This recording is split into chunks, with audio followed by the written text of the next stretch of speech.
बिस्मिल्लाहिर्रहमानिर्रहीम। अस्सलाम वालेकुम व्यूअर्स, मैं मिसेज़ इफ्तिखार और आप देख रहे हैं हाफा किचन बाय मिसेज़ इफ्तिखार। आज हमारे किचन में बन रही है बीफ कढ़ाई। तो वक्त को ज़ाया किए बगैर आइए इसे बनाना शुरू करते हैं। बिस्मिल्लाहिर्रहमानिर्रहीम। बीफ कढ़ाई के लिए 2 किलो बीफ लिया है मैंने, अच्छे से इसे वॉश कर लिया। इसको प्रेशर कुकर में पकाएंगे क्योंकि मेरे पास ये बीफ जो था वो फ्रीज़ हुआ हुआ था। अगर ये मैं फ्रेश लाई होती तो मैं इसे हांडी में ही पकाती, आहिस्ता आंच पर गिलाती।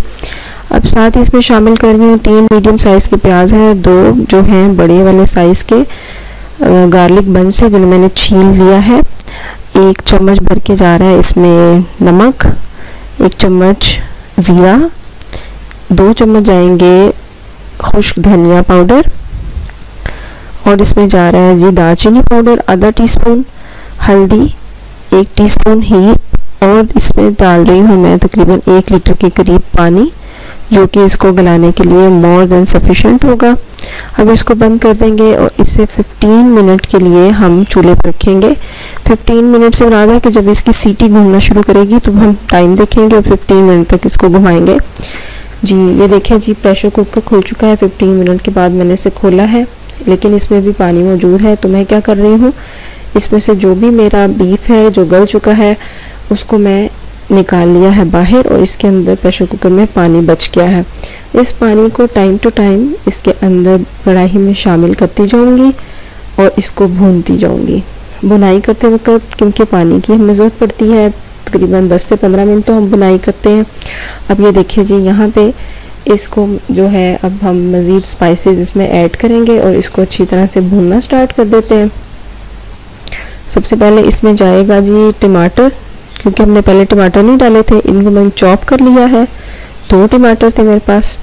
इस स्टेज पे जब टमाटर डालते हैं तो आपकी कढ़ाई का जो रंग है वो बड़ा ही ज़बरदस्त आता है। अभी मैंने इसमें डाला चिली फ्लेक्स और फिर डाली है काली मिर्च। ये देखिए जी, अब इसमें जा रहा है कुकिंग ऑयल तकरीबन 1.5 कप के करीब। ज़्यादा ऑयल नहीं डालेंगे क्योंकि बीफ अपना भी ऑयल रिलीज़ करेगा। 1/2 कप इसमें जा रहा है दही। दही डालने के बाद तेज़ आंच पे इसको हम अच्छी तरह से भूनेंगे। जब भी चूल्हा जलाएं तो दुआ पढ़ लिया करें, अल्लाहुम्मा अज्जिरनी मिनन नार, अल्लाह हमें जहन्नुम की आग से बचाए, आमीन। दूसरे देखिए जी, कढ़ाई में होने जा रहा है एक ट्विस्ट। मैंने लिया है 2 चम्मच भर के अचार गोश्त मसाला जो किसी भी पैकेट का मिलता है, आधा चम्मच टीस्पून इसमें गया नमक का, और इसमें इतना सिरका शामिल करना है कि इसका एक पेस्ट सा बना लें हम, थिक सा पेस्ट बनेगा। और फिर हमारे पास जो मिर्चें हैं मैंने आपको नज़र आ रही हैं 2, 4, 6, 7 मिर्चें हैं, इनको मैं भर दूंगी इस मटेरियल से जो मैंने अभी मसाला तैयार किया है। सिरका ना होने की सूरत में आप इसको पेस्ट बनाने के लिए लेमन का भी इस्तेमाल कर सकते हैं। एक एक करके इसी तरह से सारी मिर्चों को मैं फिल कर लूँगी और फिर से मैं अपनी कढ़ाई में डाल दूँगी। कढ़ाई में ये डालेंगे तो इसका एक बड़ा ही ज़बरदस्त अरोमा आएगा। अचार गोश्त तो नहीं है ये, लेकिन इसका एक थोड़ा सा माइल्ड सा फ्लेवर आएगा। अब मैं कढ़ाई में शामिल करी हूँ यहाँ पे अदरक बारीक कटी हुई, क्योंकि अदरक हमने पहले शामिल नहीं की थी। इस स्टेज पे जब अदरक डालते हैं तो उसका बड़ा ही ज़बरदस्त फ्लेवर आता है आपके मुंह में। जब उसके चंक्स आते हैं तो वो बड़े अच्छे लगते हैं।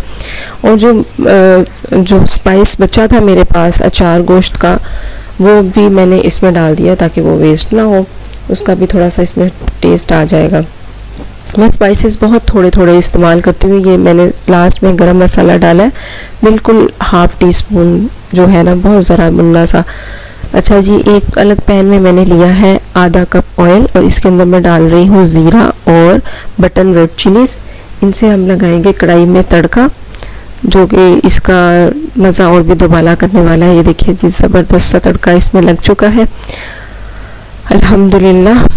और साथ साथ दुरूद शरीफ पढ़ते रहें जब तक आप खाना पकाएं, इससे खाने में बहुत बरकत होती है और खूब सारी नेकियां समेटने को मिलती हैं। अब जी, जो मसाला भरी मिर्चें थी वो चली गई हैं मेरी कढ़ाई के अंदर, और इसको अच्छे से हिला देंगे ताकि सारे ही सालन के अंदर इसका अरोमा चला जाए। और इसको 5 मिनट के लिए आहिस्ता सी आंच पे हम दम पे रख देंगे। 5 मिनट गुजर चुके हैं और ये देखिए जी, दम खुल चुका है। ज़बरदस्त सी बीफ कढ़ाई रेडी है। अब इसमें शामिल करते हैं सब्ज़ धनिया, फ्रेश सा, इसको डालते ही देखिए कितना फ्रेश सी लुक आ गई है। अब चलते हैं आज की अच्छी बात की तरफ। अल्लाह के रसूल सल्लल्लाहु अलैहि वसल्लम पर ईमान लाना पूछा गया, फिर कौन सा अमल? फरमाया अल्लाह की राह में जहाद करना। पूछा गया फिर कौन सा अमल?